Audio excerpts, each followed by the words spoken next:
Hingi ako ng isang itlog. Itlog. Akit muna. Itlog kayo dyan. Ay, ito Joy. Akit muna.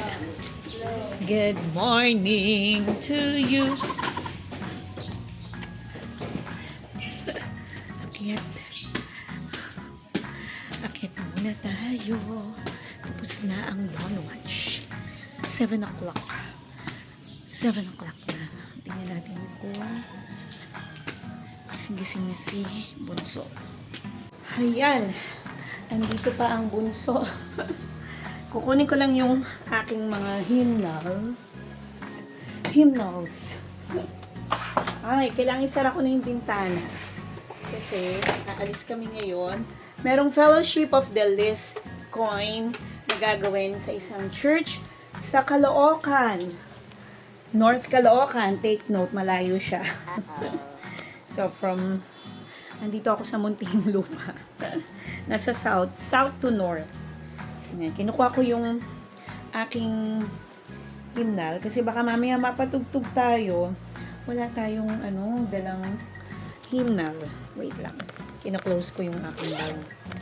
So, bibit-biting ko to. And then, Johan, aalis po na ako ha. And then, maghihikaw lang ako. Ang salamin. Hindi, sinabi niya rin kagabi. Si Ate Gloria. Elder Si Ate Gloria. Gloria, ayun ang alam ko din na Nag-back out kagabi. Ah, Kasama talaga, baka mag-teko mo. sinabi niya pala na Oh, nakapost. no. Ayun. Naibayad ko. Naibayad sa tubig ang ating coins. Diba? Masisipag na kababaihan. O, dito. Doon naman kay Ate. Ate Ho. Yan, mas malinaw. Ito. Tahimik. Ang tahimik. Ay, So ito na nga guys, nakarating na kami dito sa UCCP Rainbow 5 para i-celebrate ang Fellowship of the Coins. Fellowship of the List ko na isang global ecumenical prayer movement for justice, peace, and reconciliation na pinapangunahan ng mga kababaihan. Ayan, buti na lang nadala ko yung mga hymnals ko. Sabi ko sa inyo tutugtog nga ako.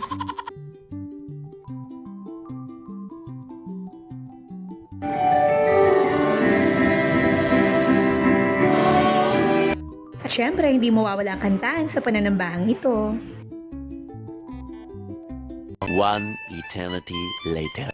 At syempre, food is life sa aming lahat dito. Kaya tapos na ang worship, so kainan na.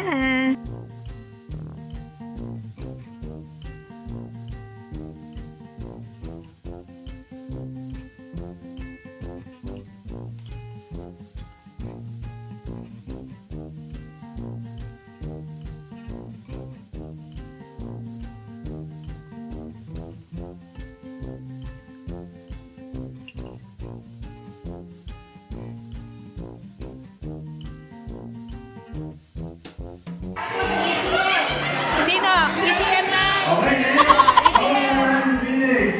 ECM! At syempre, pahuli ba naman tayo sa picture taking?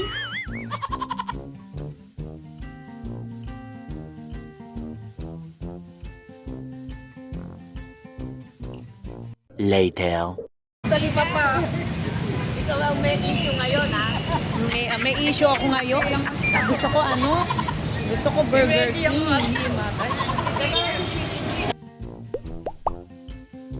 So ito na nga guys, wagi ang Burger King natin. Kaya waiting na tayo sa order natin.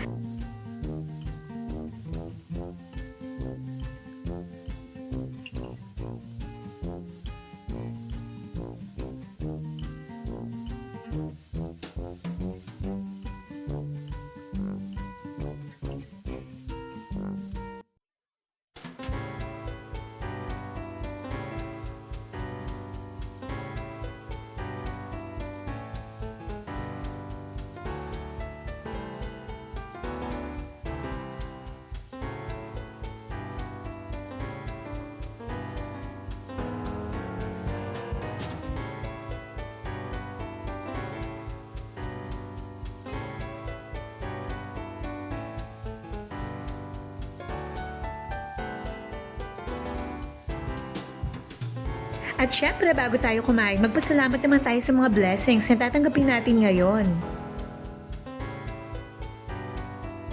Hingi ako ng isa. Yan. Ate Hope, anong ano mo? Drink. Wala si Ate Hope. Nag-ano ka ba? Hindi, okay lang. Hindi. Ayun, ito, to.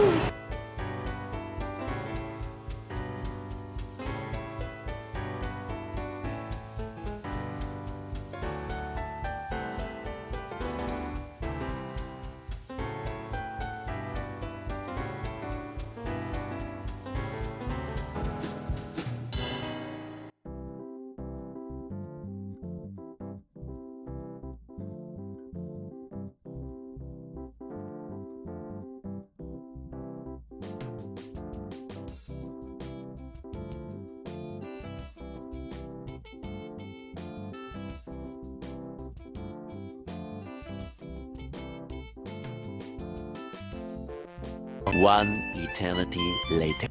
Hello guys! Tayo ay nagbabalik. Time check tayo, 7:47 na ng gabi. At tapos na ang ating choir practice. So, ngayon ay kakain na kami ni Bunso. Grabe, ang daming gawain ngayong araw na to. At ano bang mga mag-upload tayo ngayon, mag-edit ako. Para may ma-upload tayo. Yun, ready na yung pagkain natin.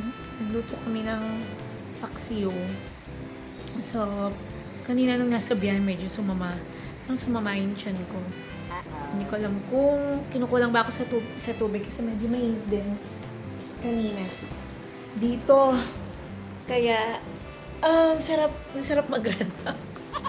Ang haba ng araw natin from ano pa lang, 6 a.m. pa lang nagtatrabaho na ako hanggang 7 p.m. So, tuloy-tuloy yon. Then, travel, nagbiyahe kami. Dahil maraming activity doon. Somewhere in North Caloocan. So, ang haba ng travel time. Yung biyahe namin ang haba-haba, traffic pa. At yun, tumugtog tayo doon. Nag-participate tayo sa isang activity ng aming conference. So, after nun, hapon na kami nakadating dito. And, dito na kami. Nag-rehearse ng choir. At ngayon, nakaraos. Ang sarap ng feeling na natapos na yung gawain mo ng isang araw na accomplish mo yung mga dapat mong ma-accomplish. So, at least medyo okay sa pakiramdam. Pero syempre, hindi pa rin, ang sarap pa rin magpahinga. Yun. So, si Kuya ay inakina mother dear. Bukas pa siya. Sakit ng pa ako. Daming masakit sa akin ngayon. Bukas pa siya uuwi. So, si Bunso, maaga rin yan bukas. Hindi rin siya makakapag-church kasi may practice sila. Or may kanta sila bukas sa school. So, yun lang ang ating naging ganap ngayong Saturday. So, tomorrow is Sunday, another day. Another, kumaga na panibagong ministry na naman. Panibagong araw. Balikan ko kayo. A few moments later. Psalm 51:10. Create in me a clean heart, O God. Renew a loyal spirit within me. Because we are born sinners, our natural inclination is to please ourselves rather than God.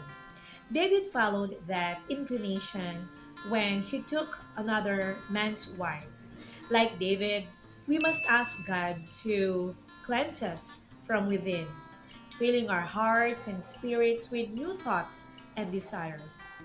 Right conduct can come only from a clean heart and spirit. Ask God to create a pure heart and spirit in you. Psalm 51:10. Create in me a clean heart, O God. Renew a loyal spirit within me. Thank you guys for your time. Thank you for watching TSM, The Simple Mom. See you again tomorrow for another day of vlogging. Good night.